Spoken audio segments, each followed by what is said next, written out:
Hello दोस्तों, स्वागत है आपका अपने यूट्यूब चैनल ग्रुपिंग हब पे। तो जैसा कि हम लोग ज्ञान बिंदु जीएस स्टडी का डिस्कशन देख रहे थे, उसके अंतर्गत स्पेशल टेस्ट का जो कंप्लीट कर लिए थे सेट नंबर 22 तक। आज का जो हमारे होने वाला है सेट वो है टेस्ट संख्या 23। तो चलिए शुरू करते हैं टेस्ट नंबर 23 को। अगर आप चैनल पे नए आए हैं तो चैनल को सब्सक्राइब कर लीजिएगा और बेल आइकन को दबा दीजिएगा। और साथ ही साथ जो प्रीवियस वीडियो है वो अगर नहीं देखे हैं तो आपके चैनल पे अपलोड कर दिया गया है, चैनल पे जाकर विजिट कर सकते हैं सभी वीडियो। और साथ साथ अगर इसका पीडीएफ प्राप्त करना चाहते हैं तो दिए गए लिंक से ज्वाइन करके व्हाट्सएप ग्रुप से आप पीडीएफ भी प्राप्त कर सकते हैं। तो चलिए शुरू करते हैं। आज का जो हमारा होने वाला है वो है टेस्ट नंबर 23।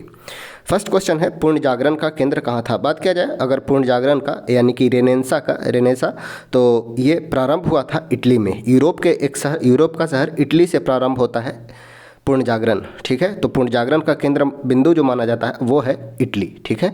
अगर बात किया जाए इटली में पूर्ण जागरण का जनक किसे कहा जाता है, तो इटली में पूर्ण जागरण का जनक पेट्रॉक महोदय को कहा जाता है। याद रखिएगा नाम पेट्रॉक, ठीक है। पेट्रॉक को इटली में पूर्ण जागरण का केंद्र कहा जाता इटली में पूर्ण जागरण का जनक कहा जाता है पेट्रॉक को। वही अगर बात किया जाए अगर भारत में पूर्ण जागरण का जनक किन्हें कहा जाता है, तो राजा राम मोहन राय को भारत में पूर्ण जागरण का जनक कहा जाता है। अगर बात किया जाए पूर्ण जागरण का अर्थ, तो पूर्ण जागरण मतलब पुनः जागना, सोए हुए अवस्था से पुनः जागना पूर्ण जागरण कहलाता है। जो हम बिछड़ गए थे, पीछे हो गए थे अपने स्टेज में, उसको पुनः जागना, पुनः वापस आना पूर्ण जागरण कहलाता है। नेक्स्ट देखते हैं, क्वेश्चन नंबर 2 है, किसने कहा था जब फ्रांस छींकता है तो बाकी यूरोप को सर्दी जुकाम हो जाता है।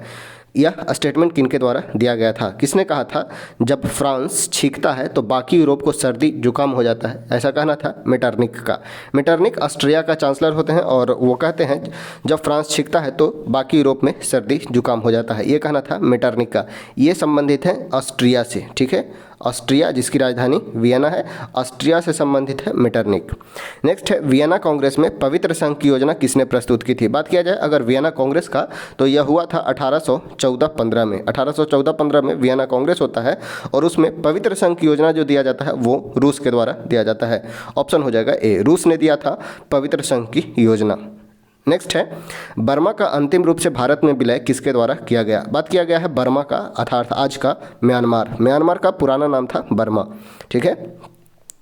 तो म्यांमार का अंतिम रूप से भारत में विलय किसके द्वारा किया गया, तो यह किया गया था लॉर्ड डफरिन के द्वारा सन 1885 में।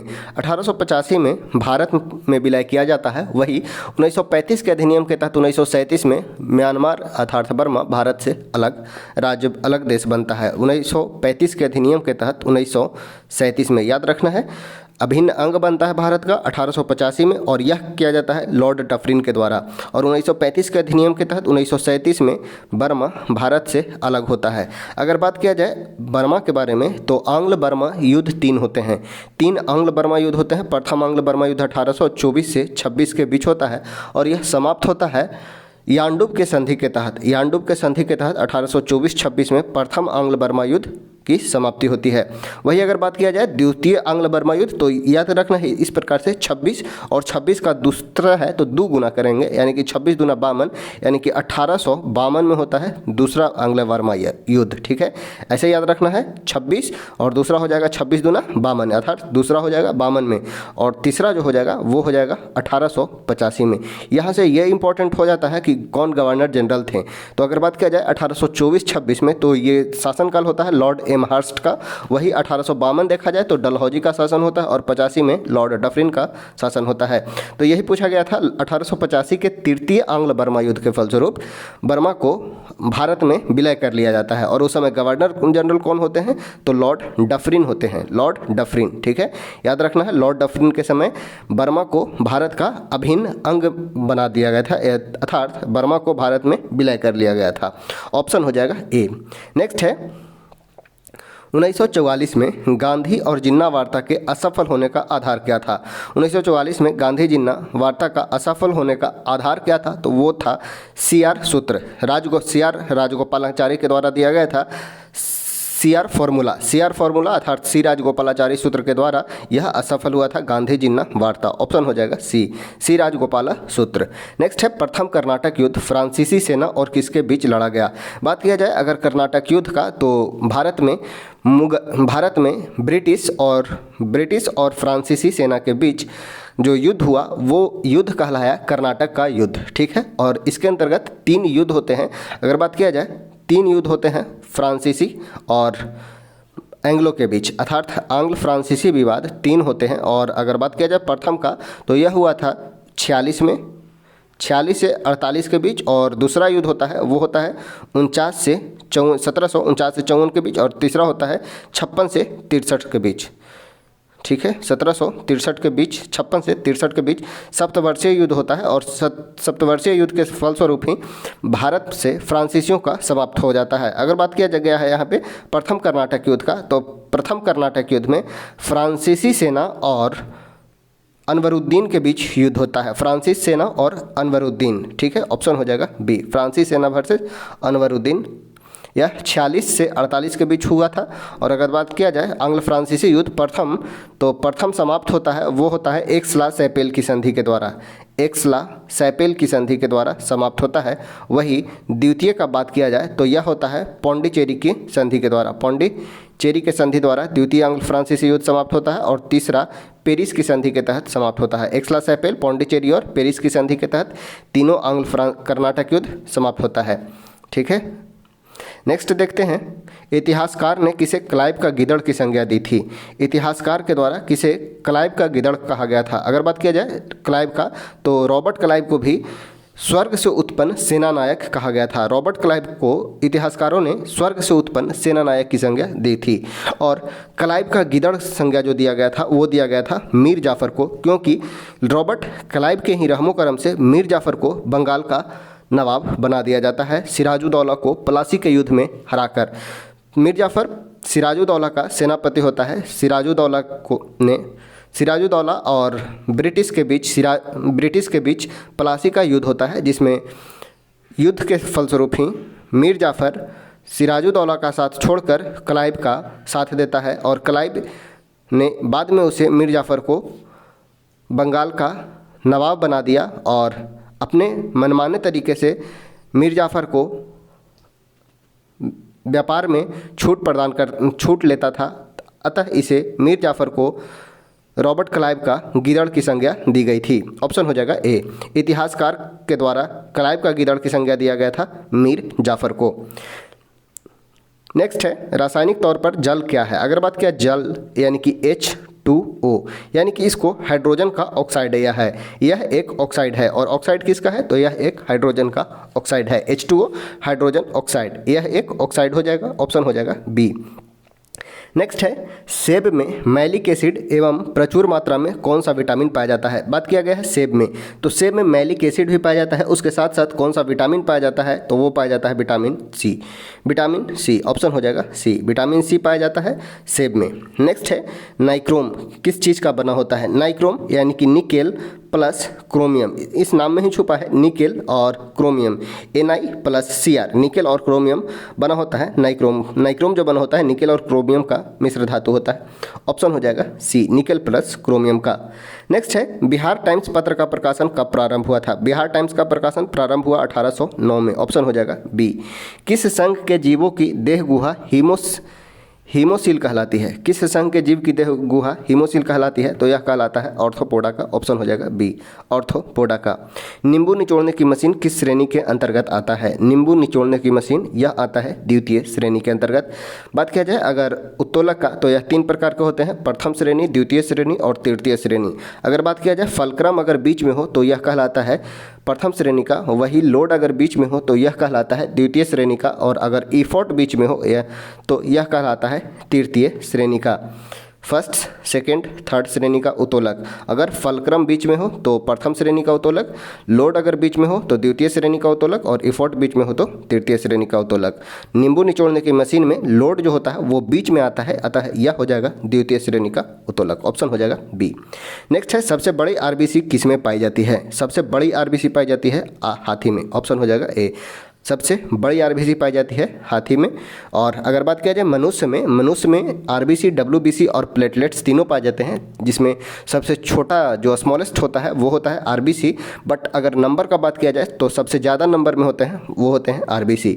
अगर बात किया जाए साइज का तो स्मॉलेस्ट होते हैं, स्मॉलेस्ट यानी कि सबसे छोटे होते हैं आरबीसी, डब्ल्यूबीसी और प्लेटलेट्स में साइज में सबसे छोटे होते हैं। वही अगर बात किया जाए नंबर में तो नंबर में सबसे ज़्यादा होते हैं, यानी कि नंबर में सबसे क्या हाईएस्ट हो जाएगा, नंबर में हाईएस्ट हो जाएगा आरबीसी। वही साइज में सबसे छोटे होते हैं आरबीसी। ठीक है, आरबीसी के से एक डिजीज याद रखना है, सिकल सेल एनीमिया। ठीक है, आरबीसी के शेप में चेंजिंग के कारण एक रोग होता है जिसे, यह एक प्रकार का जेनेटिक डिजीज है जिसे हम कहते हैं sickle cell anaemia. Sickle cell anaemia के अंतर्गत आरबीसी का आकार चेंज हो जाता है और आकार हंसिया के आकार का हो जाता है। हालांकि आरबीसी का जो शेप होता है वो होता है उभयावतल होता है शेप, लेकिन सिकल सेल एनीमिया में इसका शेप चेंज हो जाता है, याद रखना है। इसमें पूछा गया था सबसे बड़ी आरबीसी किस जंतु में पाई जाती है, तो वो पाई जाती है हाथी में। ऑप्शन हो जाएगा ए। नेक्स्ट है, कौन एक तितली के काया पलट में तीसरा चरण है। थर्ड चरण कौन सा है, तो पहला चरण होता है एक के बाद जो होता है वो होता है लार्वा, सेकंड चरण। तृतीय चरण होता है प्यूपा और फोर्थ चरण जो होता है वो होता है एडल्ट। ठीक है, तो प्यूपा हो जाएगा। तीसरा चरण का बात किया गया था तो ये हो जाएगा प्यूपा। नेक्स्ट है, कैबिनेट मिशन योजना के विषय में कौन सा सही नहीं है। कैबिनेट मिशन योजना, बात किया जाए कैबिनेट मिशन योजना तो यह भारत आया था 46 में, सन 1946 में कैबिनेट मिशन आया, जिसका कौन सा कथन सही नहीं है, तो पाकिस्तान की स्वीकृति दी थी कैबिनेट मिशन के अंतर्गत, नहीं। ऑप्शन हो जाएगा सी, पाकिस्तान की स्वीकृति कैबिनेट मिशन के अंतर्गत नहीं दिया गया था। ऑप्शन हो जाएगा सी। नेक्स्ट है, प्रस्तावित मूल संविधान में कुल सदस्यों का विभाजन किस प्रकार होना सुनिश्चित हुआ था। बात किया जाए मूल संविधान में कुल सदस्य जो थे वो थे 389, और जिसके अंतर्गत ब्रिटिश प्रांत के 292 प्रतिनिधि थे और देसी रियासत के 93 और 4 जो थे वो मुख्य कमिश्नरी से। 292 प्लस 93 प्लस 4 यानी कि 3 8 9 हो जाएगा। 3 2 5 4 9 9 9 18 2 1 3 389 टोटल थे। टोटल में से 389 से 292 जो थे वो ब्रिटिश प्रांत के थे, 93 प्रतिनिधि देसी रियासत के थे और 4 प्रतिनिधि मुख्य कमिश्नरी के थे। अर्थात ऑप्शन डी जो हो जाएगा सभी दिया हुआ सही है, ऑप्शन डी। नेक्स्ट है, जीवी मावलंकर भारत की संविधान सभा के क्या थे, अध्यक्ष थे। जीवी मावलंकर भारत के संविधान सभा के कौन से अध्यक्ष थे, तो प्रकार्य समिति के अध्यक्ष थे। जीवी मावलंकर भारत के संविधान सभा के प्रकार्य समिति के अध्यक्ष थे। ऑप्शन हो जाएगा सी, प्रकार्य समिति के। जीवी मावलंकर भारत के लोकसभा के प्रथम अध्यक्ष भी बनते हैं। जीवी मावलंकर लोकसभा के प्रथम अध्यक्ष, ठीक है, लोकसभा के प्रथम अध्यक्ष बनते हैं जीवी मावलंकर। आपको कमेंट करके बताना है अभी लोकसभा के वर्तमान में अध्यक्ष कौन है और कितने नंबर के हैं। ठीक है, अभी वर्तमान में जो लोकसभा के अध्यक्ष ओम बिरला हैं वो कितने नंबर के हैं वो आपको कमेंट करके बतलाना है। चलिए आगे चलते हैं। भारत की संप्रभुता, एकता और अखंडता को सुनिश्चित तथा संरक्षित करने का भाव निहित है किसमें। संप्रभुता, एकता, अखंडता को सुनिश्चित तथा संरक्षित करने का भाव निहित कहाँ है, तो यह है प्रस्तावना में। ऑप्शन हो जाएगा ए, प्रस्तावना में। नेक्स्ट है, कौन सा भारतीय संघीय व्यवस्था में एकात्मक तत्व है। भारतीय संघीय व्यवस्था में एकात्मक तत्व कौन कौन से हैं। बात किया जाए शक्तियों का विकेंद्रीकरण तो एकात्मक के अंतर्गत नहीं आएगा। राज्यपाल की नियुक्ति एकात्मक के अंतर्गत आता है। राज्यसभा में असमान प्रतिनिधित्व एकात्मक तत्व है। न्यायिक पूर्णावलोकन एकात्मक तत्व नहीं है। अखिल भारतीय सेवा यह भी एक एकात्मक तत्व है। द्विसदनात्मक व्यवस्था ये एकात्मक नहीं होगा। अर्थात ऑप्शन जो हो जाएगा वो हो जाएगा 2 3 5, यानी कि राज्यपाल की नियुक्ति हो, राज्यसभा में असमान प्रतिनिधित्व हो और अखिल भारतीय सेवा, ये सभी भारतीय संघीय व्यवस्था में एकात्मक तत्व को डिनोट करते हैं। ऑप्शन हो जाएगा बी। नेक्स्ट है, सर्वसत्ता संपन्न संसद की अवधारणा भारत ने किस देश की देन है। सर्वसत्ता संपन्न संसद की अवधारणा यह देन है ब्रिटेन का, अर्थात इंग्लैंड का। ऑप्शन हो जाएगा ए, इंग्लैंड का। नेक्स्ट है, सूची 1 को 2 के साथ सुमेलित करना है। समता का अधिकार, बात किया जाए अगर समता का, तो यह वर्णन किया गया है 14 से 18 के बीच। वही वाक स्वतंत्रता का अधिकार, यह वर्णन है 19 में। वाक स्वतंत्रता का अधिकार 19 में। धर्म की स्वतंत्रता का अधिकार, यह वर्णन किया गया है अनुच्छेद 25 में।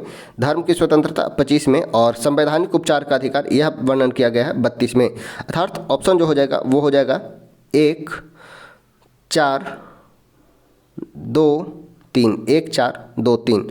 ऑप्शन हो जाएगा सी। समता का अधिकार 14 से 18, वाक स्वतंत्रता का अधिकार अनुच्छेद 19, धर्म की स्वतंत्रता 25 में और संवैधानिक उपचार का अधिकार अनुच्छेद 32 में। नेक्स्ट है अनुच्छेद 51 के का मौलिक कर्तव्य की व्याख्या करता है। फिलहाल कितने मौलिक कर्तव्य का उल्लेख किया गया है? बात किया जाए मौलिक कर्तव्य का तो मूल संविधान में मौलिक कर्तव्य एक भी नहीं थे।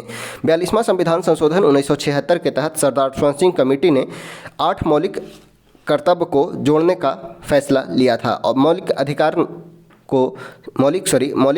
कर्तव्य को सरदार स्वर्ण सिंह समिति ने 8 मौलिक कर्तव्य को लागू करने की सिफारिश की थी।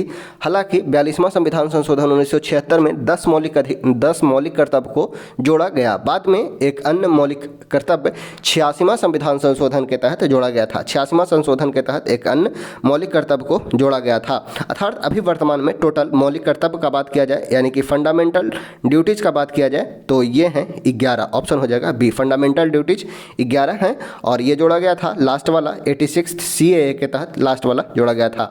अभी 11 है, मूल संविधान में एक भी नहीं थे, याद रखना है। ऑप्शन हो जाएगा बी। नेक्स्ट है भारत के राष्ट्रपति को महाभियोग द्वारा हटाया जा सकता है किंतु महाभियोग की प्रक्रिया को दोषपूर्ण कहकर आलोचना की जाती है। बात किया जाए भारत में राष्ट्रपति को तो महाभियोग की प्रोसेस द्वारा हटाया जाता है, यह वर्णन किया गया है अनुच्छेद 61 में। ठीक है, हालांकि इस प्रक्रिया को दोषपूर्ण कहकर आलोचना की जाती है। प्रक्रिया में कौन सा दोष नहीं है, कौन सा दोष नहीं है ये बतलाना है। तो कौन सा दोष नहीं है? राष्ट्रपति राज्यसभा के रिक्त स्थान पर अपने समर्थकों को मनोनीत करके 2/3 बहुमत से अपने विरुद्ध महाभियोग पारित करने को असंभव बना सकता है, यह दोष नहीं है। ऑप्शन हो जाएगा सी। राष्ट्रपति राज्यसभा के रिक्त स्थानों पर अपने समर्थकों को मनोनीत करके 2/3 बहुमत से अपने विरुद्ध महाभियोग पारित करने को असंभव बना सकता है। ऑप्शन हो जाएगा सी। नेक्स्ट है किस वर्ष भारत से भूतपूर्व संसद सदस्यों के लिए पेंशन की व्यवस्था की गई? तो यह किया गया 1976 से। ऑप्शन हो जाएगा सी, 1976 से पेंशन लागू किया गया था सांसदों का। नेक्स्ट है किसने प्रभावक समूह अर्थात प्रेशर ग्रुप को विधानमंडल का तीसरा सदन माना? विधानमंडल का तीसरा सदन प्रेशर ग्रुप को माना किसने? तो प्रेशर ग्रुप को तीसरा सदन माना था एच फाइनर ने। एच फाइनर के द्वारा प्रेशर ग्रुप को विधानमंडल का तीसरा सदन कहा गया था। ऑप्शन हो जाएगा सी, एच फाइनर के द्वारा। नेक्स्ट है सुमेकर लेवी 9। सुमेकर लेवी 9 धूमकेतु किस ग्रह से टकराया? बात किया जाए धूमकेतु का तो धूमकेतु यह बृहस्पति से टकराया था, एस्ट्रॉयड बृहस्पति से टकराया था। ऑप्शन हो जाएगा सी, बृहस्पति से। सुमेकर लेवी 9 धूमकेतु टकराया था बृहस्पति से। नेक्स्ट है धरातल से महो असंबद्धता की गहराई लगभग कितनी होती है? तो यह होता है लगभग 30 किलोमीटर, लगभग 30 किलोमीटर। ये डिसकंटिन्यूटी को पहले भी देख चुके थे, कॉनरॉड, उसके बाद महो संबद्धता, कॉनरॉड असंबद्धता और महो असंबद्धता का बात किया जाए तो यह निचली क्रस्ट और ऊपरी मेंटल के बीच पाया जाता है महो असंबद्धता और इसकी गहराई लगभग होती है 30 किलोमीटर। ऑप्शन हो जाएगा ए। नेक्स्ट है कौन सी प्रमुख विवर्तनिक प्लेट नहीं है? प्रमुख विवर्तनिक प्लेट नहीं है तो ये हो जाएगा कौन सा प्लेट नहीं है? तो सही उत्तर हो जाएगा सऊदी अरब प्लेट नहीं है। सऊदी अरब प्लेट नहीं है, बाकी Bharat Australia, Indo Australia plate है, न्यूजीलैंड प्लेट है, अंटार्कटिक के तथा चारों ओर समुद्री प्लेट है, प्रशांत प्लेट है, सऊदी अरब प्लेट नहीं है। ऑप्शन हो जाएगा ए, सऊदी अरब प्लेट कोई भी प्लेट नहीं है। बात किया जाए अगर प्रमुख प्लेटों का तो 7 प्रमुख प्लेट हैं। नेक्स्ट है कौन सा कथन असत्य है अर्थात गलत है? देशांतर रेखाओं की कुल संख्या 180 है। बात किया जाए अगर देशांतर रेखाओं को तो देशांतर रेखा की संख्या 360 है। देशांतर रेखा की संख्या 180 नहीं 360 है। वही बात किया जाए अक्षांश रेखा की संख्या तो अक्षांश रेखा की संख्या 181 है। 181 अक्षांश रेखा की संख्या है। देशांतर रेखा टोटल 360 है। किसी भी स्थान की ग्रीनविच रेखा से कोणीय दूरी को उस स्थान का देशांतर रेखा कहा जाता है, यह बिल्कुल सही है। किसी भी स्थान का ग्रीनविच रेखा से कोणीय दूरी ये कहलाता है, उस स्थान का देशांतर कहा जाता है। देशांतर रेखाओं के बीच की दूरी विषुवत रेखा पर अधिकतम और ध्रुवों पर 0 हो जाती है। विषुवत रेखा पर यह मैक्सिमम होता है और ध्रुव पर देशांतर रेखा के बीच की दूरी 0 होती है। अर्थात विषुवत रेखा से ध्रुव की ओर जाने पर देशांतर रेखाओं के बीच की दूरी कमते जाती है। विषुवत रेखा को देशांतर रेखा के बीच की दूरी 111.3 किलोमीटर है, यह भी बिल्कुल सही है। अर्थात BCD सही है।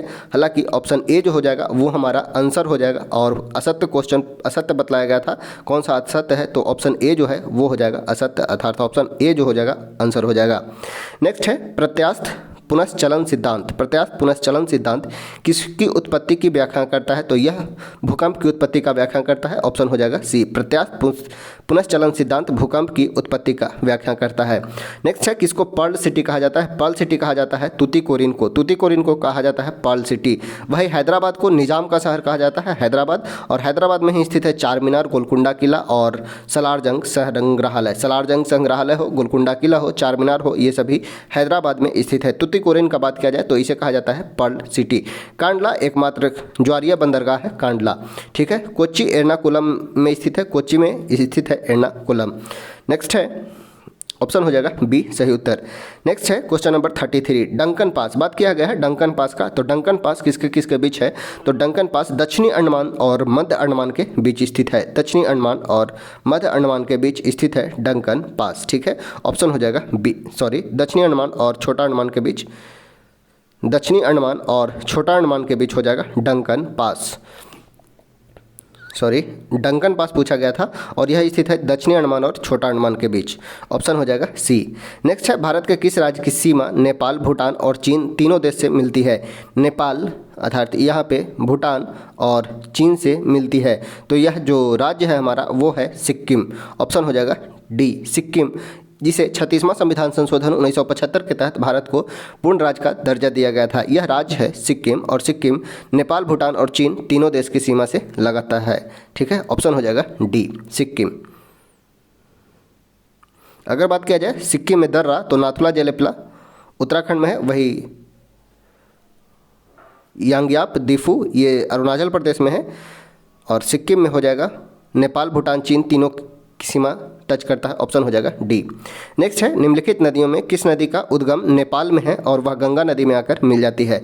नेपाल में उद्गम होता है और गंगा नदी में मिल जाती है, तो यह नदी हो जाएगी कोसी नदी। और कोसी को बात किया जाए तो यह सर्वाधिक अपना रास्ता बदलता है और इसलिए इसमें सबसे अधिक बाढ़ भी आता है और कोसी को बिहार का शोक कहा जाता है। बिहार का शोक कोसी को कहा जाता है। यह नेपाल से सप्तधारा के रूप में निकलती है। बिहार में अर्थात भारत में 3 धाराओं में आकर मिलती है और बिहार में बाढ़ का प्रमुख कारण कोसी नदी है। नेक्स्ट है, कौन सी एशिया की सबसे बड़ी मीठे पानी की गोखुर झील है? मीठे पानी की सबसे बड़ी गोखुर झील कौन सी है? तो यह है कांवर झील। ऑप्शन हो जाएगा बी, कांवर झील एशिया की सबसे बड़ी मीठे पानी की गोखुर झील है। कांवर झील बिहार के बेगूसराय में स्थित है, बिहार के बेगूसराय में, और इसे 39वां आर्द्रभूमि का दर्जा दिया गया था। 39वां आर्द्रभूमि का दर्जा दिया गया था कांवर झील को। बेगूसराय में स्थित है और एशिया की सबसे बड़ी मीठे पानी की गोखुर झील है। ऑप्शन हो जाएगा बी। नेक्स्ट है, सुमेलित करना है कोसी परियोजना। तो कोसी परियोजना यह स्थित है बिहार में। कोसी परियोजना, कोसी प्रोजेक्ट बिहार में स्थित है। नागार्जुन सागर परियोजना, नागार्जुन सागर परियोजना यह स्थित है आंध्र प्रदेश में। मयूराक्षी परियोजना, मयूराक्षी परियोजना पश्चिम बंगाल में स्थित है। वही हीराकुंड महानदी पे उड़ीसा में स्थित है। तो ऑप्शन जो हो जाएगा वो हो जाएगा 1, 3, 4, 2। ऑप्शन हो जाएगा सी। कोसी परियोजना बिहार में, नागार्जुन उड़ीसा में, मयूराक्षी आंध्र प्रदेश, मयूराक्षी पश्चिम बंगाल में और हीराकुंड उड़ीसा में। ठीक है, ऑप्शन हो जाएगा सी, 1, 3, 4, 2। नेक्स्ट है, भारत में सबसे अधिक तथा सबसे कम वर्षा प्राप्त करने वाले 2 राज्यों का सही क्रम कौन सा है? बात किया जाए भारत में सबसे अधिक, तो सबसे अधिक राज्य प्राप्त करता है वर्षा वो है मेघालय। मेघालय सबसे अधिक, वही सबसे कम राजस्थान प्राप्त करता है। ऑप्शन हो जाएगा बी, सबसे कम वर्षा प्राप्त करता है वो है राजस्थान, वही सबसे अधिक वर्षा प्राप्त करता है मेघालय। नेक्स्ट है, कान्हा राष्ट्रीय उद्यान किसके लिए प्रसिद्ध है? कान्हा यह मध्य प्रदेश में स्थित है और यह जो है टाइगर के लिए फेमस है, बाघ के लिए फेमस है कान्हा राष्ट्रीय उद्यान। टाइगर स्टेट का बात किया जाए तो टाइगर स्टेट कहा जाता है मध्य प्रदेश को, टाइगर स्टेट के रूप में जाना जाता है। और याद रखिएगा टाइगर प्रोजेक्ट आया था 1973 में। अभी वर्तमान में 55 टाइगर रिजर्व की संख्या है। 1973 में टाइगर प्रोजेक्ट आया और बाघ जो है नेशनल एनिमल है। नेक्स्ट है, तटीय मैदान और उत्तर भारत के मैदान में उत्कृष्ट मृदा है किसका? तटीय मैदानों में और उत्तर भारत के मैदान में उत्कृष्ट मृदा है क्या? तो यह है जलोढ़ मिट्टी। ऑप्शन है ए, जलोढ़ मृदा का सर्वाधिक विस्तार है। ऑप्शन हो जाएगा ए, जलोढ़ मृदा भारत में सबसे अधिक पाई जाने वाली मृदा है। नेक्स्ट है, सम्राट हर्षवर्धन ने 2 महान धार्मिक सम्मेलन का आयोजन किया था कहाँ? सम्राट हर्षवर्धन के द्वारा 2 धार्मिक सम्मेलन का आयोजन कहाँ करवाया गया था? तो यह करवाया गया था कन्नौज और प्रयाग में, कन्नौज और प्रयाग में। ऑप्शन हो जाएगा ए, कन्नौज तथा प्रयाग में। नेक्स्ट है, किसका निर्माण शुंग काल में हुआ था? शुंग काल में किसका निर्माण हुआ था? भरूच स्तूप, सांची स्तूप के वेदिका और तोरण द्वार और भाजा स्तूप, ये सभी का निर्माण हुआ था शुंग काल में। शुंग काल में निर्माण हुआ था भरूत स्तूप, सांची स्तूप के वेदिका और तोरण द्वार का तथा भाजा स्तूप का निर्माण, ये सभी शुंग काल में निर्मित हुआ था। ऑप्शन हो जाएगा डी। नेक्स्ट है, प्राचीन भारतीय इतिहास के संदर्भ में निम्नलिखित में से कौन सा बौद्ध धर्म और जैन धर्म दोनों में समान रूप से विद्यमान था? ताप और भोग की अति प्रहार, ताप और भोग का अति प्रहार, वेद प्रमाण का प्रति अनास्था, वेद प्रमाण के प्रति अनास्था, कर्मकांड की फलता का निषेध। ऑप्शन हो जाएगा बी 2 और 3। वेद प्रमाण के प्रति अनास्था थी और कर्मकांडों की फलवत्ता का निषेध था। ऑप्शन हो जाएगा बी 2 और 3।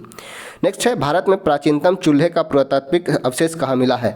प्राचीनतम चूल्हा यानी कि हर्थ का पुरातात्विक अवशेष कहाँ से मिला है? तो बिला सुरगमा से, बिला सुरगमा से। ऑप्शन हो जाएगा ए। नेक्स्ट है, मोहम्मद गौरी और पृथ्वीराज चौहान के बीच विवाद के मूल में क्या था? बात किया जाए मोहम्मद गौरी और पृथ्वीराज चौहान का, तो दोनों के बीच तराइन में युद्ध होता है, तराइन का प्रथम और द्वितीय युद्ध, और यह जो क्षेत्र होता है वो होता है भटिंडा, भटिंडा को लेकर। ऑप्शन हो जाएगा ए। मोहम्मद गौरी और पृथ्वीराज चौहान के बीच विवाद में मूल था वो था भटिंडा का क्षेत्र। ऑप्शन हो जाएगा ए। नेक्स्ट है, कौन सा सुमेलित नहीं है? कौन सुमेलित नहीं है? उबली भूमि, बात किया जाए उबली भूमि का, तो उबली भूमि गांव के कुछ विशेष सेवाओं के बदले दी जाने वाली कर मुक्त भूमि रहती थी, जिसे उबली भूमि की संज्ञा दी गई थी। कुटकी, कुटकी पटगे पट्टे पर ली गई भूमि को कुटकी कहा जाता था। कुद्दी, कृषक मजदूर को कुद्दी कहा जाता था। मान्या भूमि, राज्य के सीधे नियंत्रण वाले ग्रामों की भूमि होती थी। ऑप्शन हो जाएगा डी। मान्या, यह सुमेलित नहीं है। मान्य भूमि राज्य के सीधे नियंत्रण वाले ग्रामों की भूमि नहीं होती थी। ऑप्शन हो जाएगा डी।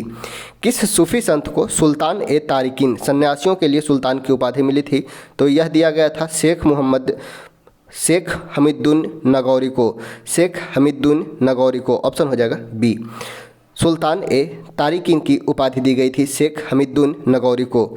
नेक्स्ट है, निम्न तथ्यों में कौन सा ऐसा है जो अकबर को राष्ट्रीय सम्राट सिद्ध करने में सहायक नहीं है? कौन सा ऐसा एलिमेंट है जो राष्ट्रीय सम्राट सिद्ध करने में सहायक नहीं है? अकबर ने इस्लाम धर्म को त्याग दिया था, यह सिद्ध करने में सहायक नहीं है। ऑप्शन हो जाएगा ए। अकबर ने इस्लाम धर्म को त्याग दिया। उस समय जब नेपोलियन की शक्ति के सामने यूरोप में साम्राज्य धराशायी हो रहे थे, किस एक गवर्नर जनरल ने भारत में ब्रिटिश पताका फहराए रखी? तो वो था Lord Hastings, Lord Hastings. Option हो जाएगा डी। नेक्स्ट है, किस राजनीतिक नेता ने राजनीतिक संगठन के रूप में भारतीय राष्ट्रीय कांग्रेस को भंग करने और लोक सेवक संघ द्वारा इसके प्रतिस्थापन का सुझाव दिया था? तो भारतीय राष्ट्रीय कांग्रेस को भंग करने की किसके द्वारा कहा गया था? तो ये बोले थे महात्मा गांधी। भारतीय राष्ट्रीय कांग्रेस को एक संगठन के रूप में समाप्त कर देना चाहिए भारत की स्वतंत्रता के बाद, ऐसा कहना था महात्मा गांधी का। ऑप्शन हो जाएगा सी, M.K. गांधी का। नेक्स्ट है, किस भारतीय राष्ट्रवादी नेता ने जर्मनी और ब्रिटेन के बीच युद्ध को ऐसे ईश्वर प्रदत्त अवसर के रूप में देखा जिसमें भारतीयों को उस स्थिति को अपने हित में लाभ उठाने का मौका मिले? तो ऐसा सोचे थे सुभाष चंद्र बोस ने। सुभाष चंद्र बोस फॉरवर्ड ब्लॉक की स्थापना 1943 में करते हैं तथा 1938 में भारतीय राष्ट्रीय कांग्रेस की अध्यक्षता भी करते हैं। उसके बाद 1943 में आज़ाद हिंद फौज का गठन किया जाता है सुभाष चंद्र बोस के द्वारा। ऑप्शन हो जाएगा सी। सुभाष चंद्र बोस ने जर्मनी और ब्रिटेन के बीच युद्ध को ऐसे अवसर प्रदत्त अवसर के रूप में देखा जिसने भारतीयों को उस स्थिति को अपने हित में लाभ उठाने का मौका मिले। नेक्स्ट है, अधिकतर नरमपंथी नेता थे किस क्षेत्र से संबंधित थे? नरमपंथी। तो नरमपंथी जो थे वो थे शहरी क्षेत्र से। वही अगर बात किया जाए गरमपंथी, तो गरमपंथी थे ग्रामीण क्षेत्र से। ठीक है, नरमपंथी शहरी क्षेत्र से थे और गरमपंथी ग्रामीण इलाका से नेता थे। ऑप्शन हो जाएगा बी। शहरी क्षेत्रों के नेता अधिकतर नरमपंथी होते थे।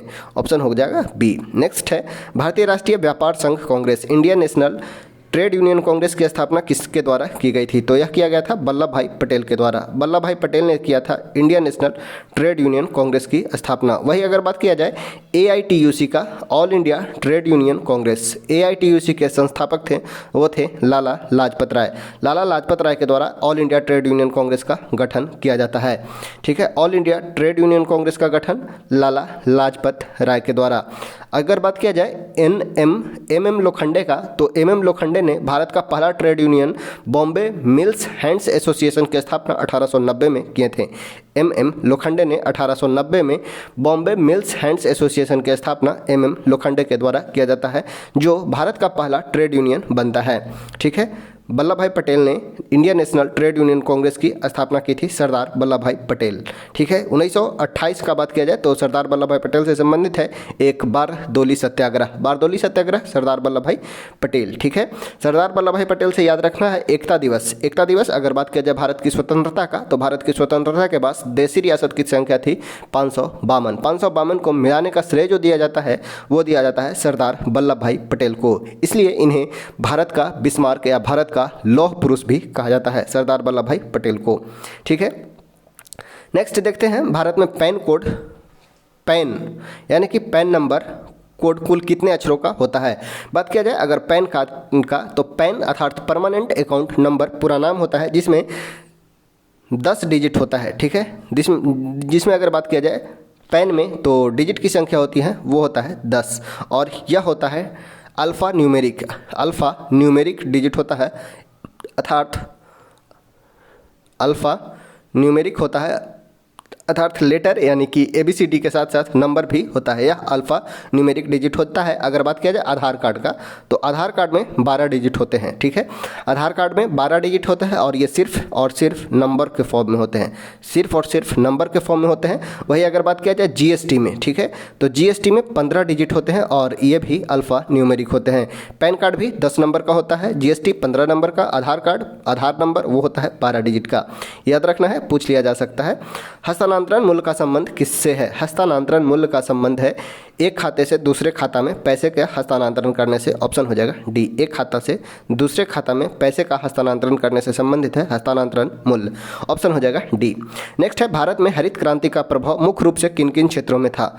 बात किया जाए भारत में हरित क्रांति तो 1966-67 में तृतीय 5 ईयर प्लान्स में अर्थात तृतीय पंचवर्षीय योजना के समय आया था भारत में हरित क्रांति। और भारत में हरित क्रांति का श्रेय दिया जाता है वो है MS स्वामीनाथन को। MS स्वामीनाथन को भारत में हरित क्रांति का जनक माना जाता है और यह सबसे प्रभावित इलाका जो रहा था वो था पंजाब, हरियाणा और पश्चिमी उत्तर प्रदेश। ऑप्शन हो जाएगा डी, पंजाब, हरियाणा और उत्तर प्रदेश में सबसे अधिक खाद्यान्न में उत्पादन में वृद्धि देखा गया था। हरित क्रांति बात किया जाए 1966-67 में प्रथम हरित क्रांति आई थी, वही 1984 में द्वितीय हरित क्रांति कहा जाता है। द्वितीय हरित क्रांति आई थी 1984 में। ठीक है, यह अगर बात किया जाए प्रथम क्षेत्र जो था वो था पंजाब, हरियाणा और उत्तर प्रदेश में। सबसे अधिक जो फसल का बात किया जाए तो सबसे अधिक जो वृद्धि देखी गई थी वो था गेहूँ में। ऑप्शन हो जाएगा डी। नेक्स्ट है साख पत्र प्रस्तुत करना होता है। साख पत्र प्रस्तुत करना होता है किसके द्वारा? तो यह आयातकर्ता के द्वारा प्रस्तुत करना होता है, आयातकर्ता के द्वारा। ऑप्शन हो जाएगा बी, साख पत्र प्रस्तुत करना होता है आयातकर्ता द्वारा। नेक्स्ट है राजकोषीय घाटा से क्या तात्पर्य है? बात किया गया है राजकोषीय घाटा का, तो राजकोषीय घाटा का मतलब होता है कुल व्यय में से अगर हम राजस्व प्राप्ति और ऋण की वसूली और विनिवेश से प्राप्ति को घटा देते हैं तो यह बचता है राजकोषीय घाटा। राजकोषीय घाटा कुल व्यय माइनस राजस्व प्राप्ति, ऋण की वसूली और विनिवेश की प्राप्ति, ये सभी को घटा देंगे तो बचेगा हमारा राजकोषीय घाटा, अर्थात ऑप्शन हो जाएगा वो हो जाएगा ए। नेक्स्ट है अक्टूबर 2013 में भारतीय स्टेट बैंक की पहली महिला चेयरमैन कौन बनी है? 2013 में SBI की पहली महिला चेयरमैन कौन बनी है? तो ये बनी थी अरुंधति भट्टाचार्य। अरुंधति भट्टाचार्य। अगर बात किया जाए अभी का वर्तमान में SBI के चेयरमैन कौन है तो श्रीनिवासुलु शेट्टी अभी वर्तमान में दिनेश खारा के स्थान पे बने हैं SBI के चेयरमैन, श्रीनिवासुलु शेट्टी। ठीक है, श्रीनिवासुलु शेट्टी बने हैं SBI के चेयरमैन, याद रखना है। नेक्स्ट है कौन सा समायोजित सकल आय AGR एग्रीगेटेड ग्रॉस इनकम समायोजित सकल आय की परिभाषा के अंतर्गत आता है? ब्याज आय, लाभांश, विदेशी मुद्रा, तो ये तीनों आते हैं, ब्याज आय और डिविडेंड भी और फॉरेक्स गेन भी। ऑप्शन हो जाएगा सी, तीनों आते हैं। नेक्स्ट है कौन सा लोरेंज वक्र द्वारा मापा जाता है? लोरेंज वक्र के द्वारा आय की असमानता अर्थात आय की विषमता को मापा जाता है। आय की विषमता को मापने के लिए हम यूज करते हैं लोरेंज कर्व्स। ऑप्शन हो जाएगा डी। नेक्स्ट है वर्ष 1995 में मध्याह्न भोजन योजना चलाई गई थी। 1995 में मध्याह्न भोजन योजना चलाई गई थी किसके लिए? तो प्राथमिक शिक्षा के सार्वभौमिकरण हेतु, प्राथमिक शिक्षा के सार्वभौमिकरण हेतु मध्याह्न भोजन मिड डे मील योजना लाया गया था। ऑप्शन हो जाएगा बी, प्राथमिक शिक्षा के सार्वभौमिकरण हेतु। बोधगया में महाबोधि मंदिर बनाया गया था क्यों? जहां बोधगया में महाबोधि मंदिर बनाया गया जहां बुद्ध को ज्ञान की प्राप्ति हुई थी। रिजुपालिका नदी के तट पे महात्मा बुद्ध को ज्ञान की प्राप्ति हुई थी, उसी उपलक्ष्य में बोधगया में महाबोधि मंदिर बनाया गया था। ठीक है, अगर बात किया जाए महाबोधि मंदिर का तो इसे 2002 में वर्ल्ड यूनेस्को हेरिटेज साइट के अंतर्गत में भी सम्मिलित कर लिया गया है। महाबोधि मंदिर परिसर को 2002 में यूनेस्को हेरिटेज साइट के अंतर्गत शामिल कर लिया गया है। नेक्स्ट है पटना के 1857 के स्वतंत्रता संग्राम के नेता कौन थे। बात किया जाए पटना से 1857 के स्वतंत्रता संग्राम के नेता वो थे कुंवर सिंह। अगर और बात किया जाए तो ये पटना से थे वो थे पीर अली। साथ ही साथ कुंवर सिंह पटना के साथ साथ आरा से भी थे, पटना और आरा से संबंधित थे कुंवर सिंह। ठीक है, पटना से याद रखना है, खास पटना से अगर बात किया जाता तो पीर अली भी संबंधित है। ऑप्शन हो जाएगा यहाँ पे पीर अली नहीं है तो ऑप्शन हो जाएगा कुंवर सिंह। नेक्स्ट है जिन परिवर्तों का परीक्षण किया जाता है उनके बीच संबंध को क्या कहा जाता है। जिन परिवर्तों का परीक्षण किया जाना है उनके बीच संबंध को क्या कहलाता है। यह संबंध क्या कहलाता है तो यह कहलाता है परिकल्पना। ऑप्शन हो जाएगा बी, परिकल्पना। नेक्स्ट है essay on the principle of population नामक पुस्तक के लेखक कौन है। Essay on the principle of population के लेखक कौन है तो ये हैं टी माल्थस। ठीक है, जनसंख्या से संबंधित है टी माल्थस। ऑप्शन हो जाएगा सी। राजीव गांधी पर्यावरण पुरस्कार दिया जाता है श्रेष्ठतर योगदान के लिए किस क्षेत्र में। राजीव गांधी पर्यावरण पुरस्कार दिया जाता है यह स्वच्छ प्रौद्योगिकी एवं विकास के लिए। ऑप्शन हो जाएगा सी, स्वच्छ प्रौद्योगिकी एवं विकास के लिए। बात किया जाए अगर पर्यावरण के क्षेत्र में तो पर्यावरण के क्षेत्र में गोल्डन पांडा पुरस्कार दिया जाता है, गोल्डमैन 500 अवार्ड दिया जाता है तथा राजीव गांधी पर्यावरण पुरस्कार दिया जाता है, टाइलर अवार्ड भी दिया जाता है, यह भी पर्यावरण के क्षेत्र में ही दिया जाने वाला ये सभी प्रमुख अवार्ड है। स्वच्छ प्रौद्योगिकी एवं विकास के लिए दिया जाता है राजीव गांधी पर्यावरण पुरस्कार। ऑप्शन हो जाएगा सी। नेक्स्ट है निम्नलिखित में कौन सा तंत्र सही सुमेलित नहीं है। कौन सा तंत्र सही सुमेलित नहीं है। Carbon dioxide thermal power station carbon dioxide thermal power station से निकलता है, क्लोरोफ्लोरोकार्बन ऑटोमोबाइल से निकलता है, नाइट्रस सल्फाइड जलमग्न धान के खेत से। बात किया जाए जलमग्न धान के खेत से तो CH4 अर्थात मीथेन निष्कासन होता है जलमग्न धान के खेत से। ईंट के भट्ठे से सल्फर डाइऑक्साइड निकलता है, यह भी सही है, अर्थात ऑप्शन जो हो जाएगा वो हमारा सी आंसर हो जाएगा। नाइट्रस ऑक्साइड जलमग्न धान के खेत से नहीं निकलता है बल्कि धान के खेत से निकलता है, वो है मीथेन। ऑप्शन हो जाएगा सी। नेक्स्ट है किस प्रकार की जैव विविधता का उपयोग प्रजनन कार्यों में किया जाता है। प्रजनन कार्यों में किस प्रकार के जैव विविधता का उपयोग किया जाता है तो आनुवांशिक विविधता के लिए किया जाता है। ऑप्शन हो जाएगा ए। नेक्स्ट है निम्नलिखित में किसे भारतीय सुपर कंप्यूटर का जनक कहा जाता है। भारतीय सुपर कंप्यूटर का जनक एलन ट्यूरिंग को कहा जाता है। अगर बात किया जाए सुपर कंप्यूटर का जनक तो सुपर कंप्यूटर का जनक एलन ट्यूरिंग को, वही भारतीय सुपर कंप्यूटर का जनक विजय भाटकर को कहा जाता है, विजय भाटकर। ऑप्शन हो जाएगा सी। भारत में सुपर कंप्यूटर का विकास सर्वप्रथम 1991 में परम 8000 के रूप में हुआ था। प्रथम भारतीय सुपर कंप्यूटर वो था 1991 में परम 8000 और भारत सुपर कंप्यूटर का जनक विजय भाटकर को कहा जाता है। अगर बात किया जाए कंप्यूटर का जनक तो कंप्यूटर का जनक चार्ल्स बेबेज को, वही कंप्यूटर में सर्वाधिक योगदान का बात किया जाए तो वॉन न्यूमैन को, और आधुनिक को सुपर कंप्यूटर तो वो दिया था एलन ट्यूरिंग के द्वारा। नेक्स्ट है कौन सा रजिस्टर निर्देश चक्र से प्राप्त अंतिम निर्देश को रखता है। कौन सा रजिस्टर निर्देश चक्र में प्राप्त अंतिम निर्देश को रखता है तो ये रखता है इंस्ट्रक्शन रजिस्टर IR। ऑप्शन हो जाएगा सी, इंस्ट्रक्शन रजिस्टर। निर्देश चक्र से प्राप्त अंतिम निर्देश को रखता है इंस्ट्रक्शन रजिस्टर। ऑप्शन हो जाएगा सी। नेक्स्ट है कौन सा कथन सही है। प्राइमरी मेमोरी को success time secondary memory access time से ज़्यादा होता है।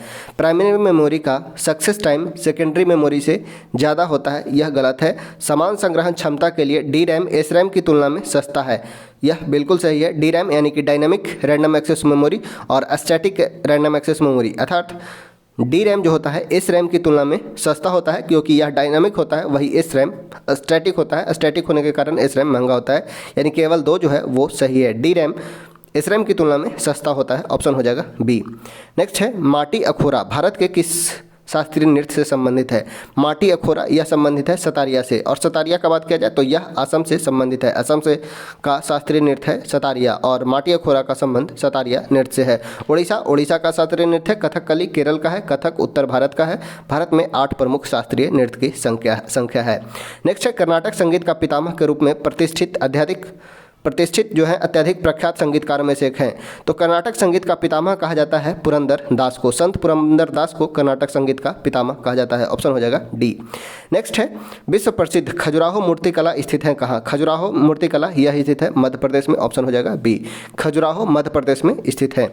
निम्नलिखित मठों में से कौन सा मठ सिक्किम में स्थित है? सिक्किम में कौन सा है? अगर बात किया जाए तो तपो मठ, तपो मठ यह स्थित है अरुणाचल प्रदेश में। हेमिस मठ यह स्थित है लद्दाख में। हेमिस मठ लद्दाख में स्थित है। रूमटेक मठ, रूमटेक मठ यह स्थित है सिक्किम में। रूमटेक मठ सिक्किम में, हेमिस लद्दाख में, तपो यह अरुणाचल प्रदेश में स्थित मठ है।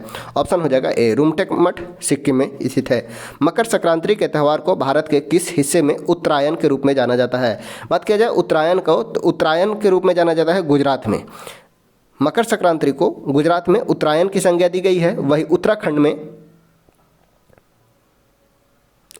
उत्तरायणी, ठीक है, उत्तराखंड में भी उत्तरायणी के रूप में जाना जाता है। उत्तरायण गुजरात में और पश्चिम बंगाल में, अगर बात किया जाए पश्चिम बंगाल में तो पौष संक्रांति कहा जाता है। पश्चिम बंगाल में पौष संक्रांति कहा जाता है। और वही केरल में कहा जाता है मकर विलक्कू, मकर विलक्कू कहा जाता है केरल में। पश्चिम बंगाल में कहा जाता है पौष संक्रांति।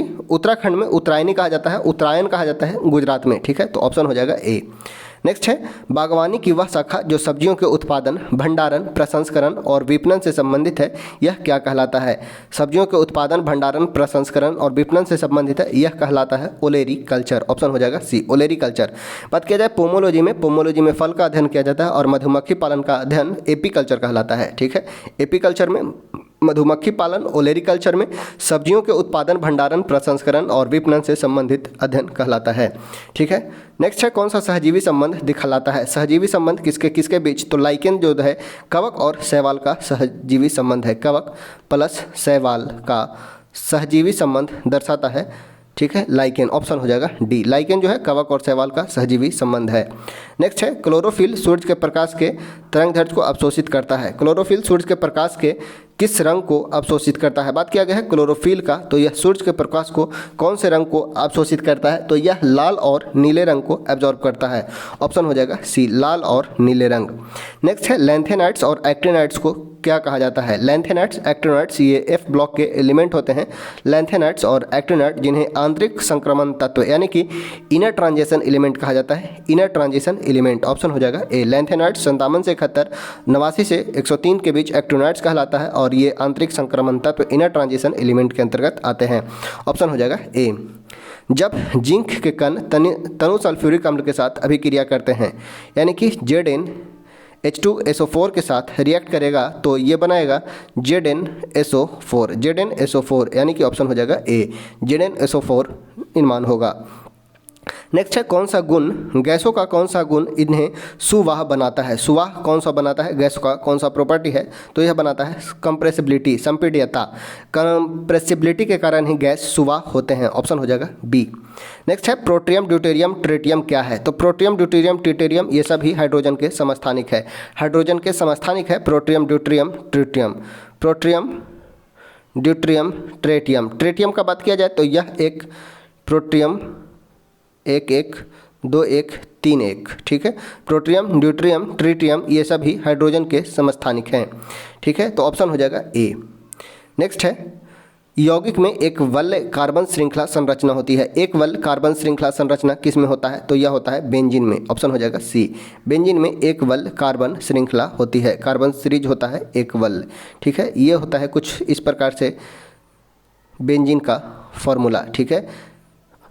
ये कार्बन कार्बन ओवरलैप होता है अर्थात हो जाएगा बेंजीन। यौगिक में वलय कार्बन श्रृंखला संरचना होता है बेंजीन में। ऑप्शन हो जाएगा सी।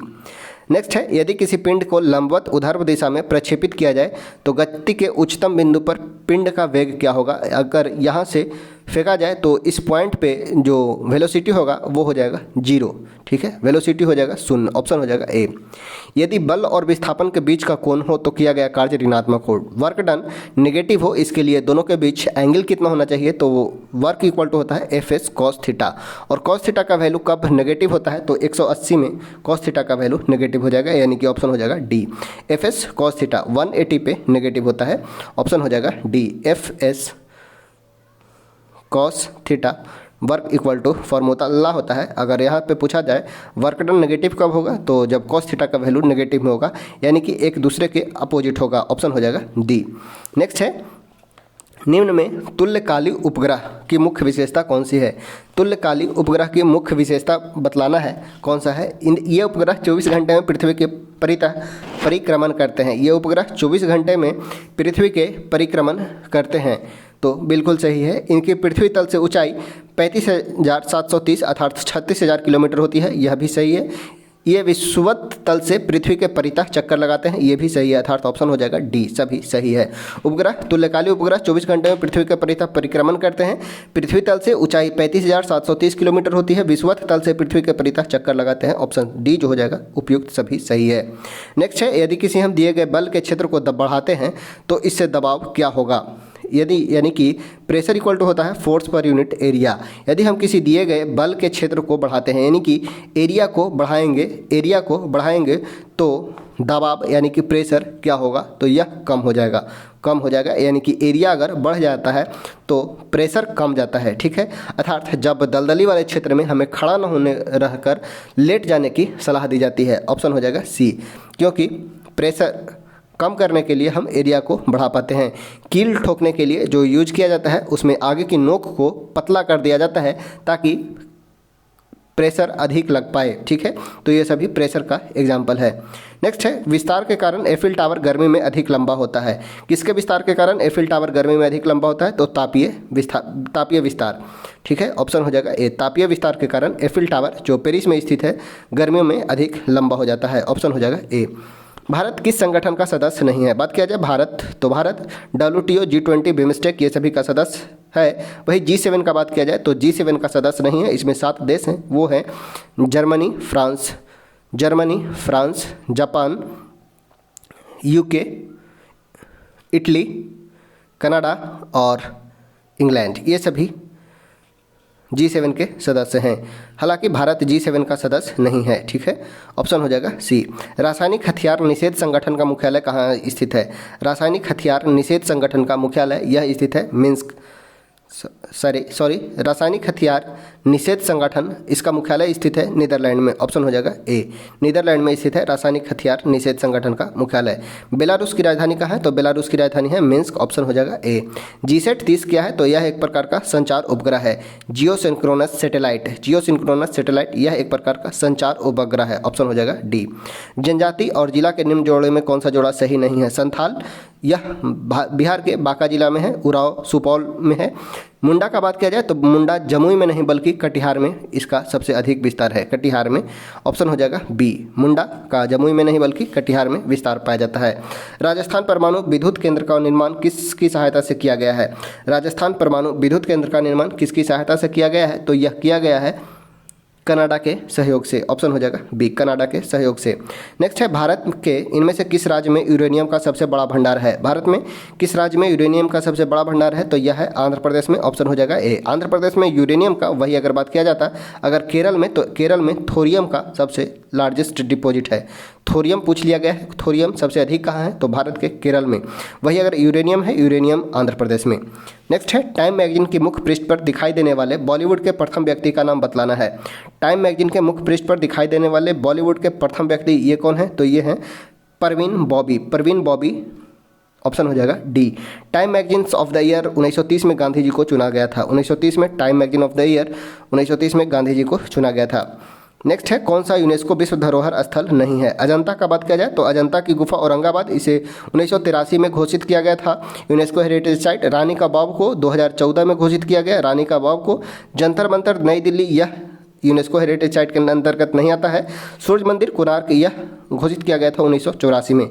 सूर्य मंदिर कोणार्क इसे 1984 में, अजंता की गुफा को 83 में, रानी का बाव को 2014 में और जंतर मंतर यह इसे यूनेस्को हेरिटेज साइट में घोषित नहीं किया गया है। ऑप्शन हो जाएगा सी। नेक्स्ट है, रेडियो प्रसारण का कार्य सर्वप्रथम किसने प्रारंभ किया था, तो उषा मेहता के द्वारा किया गया था। 1942 के भारत छोड़ो आंदोलन के समय उषा मेहता ने रेडियो प्रसारण का कार्य सर्वप्रथम किया था। ऑप्शन हो जाएगा बी, ठीक है। इस प्रकार से हम लोगों ने आज देखा 100 क्वेश्चन। तो चलिए वीडियो को करते हैं यहीं पे समाप्त।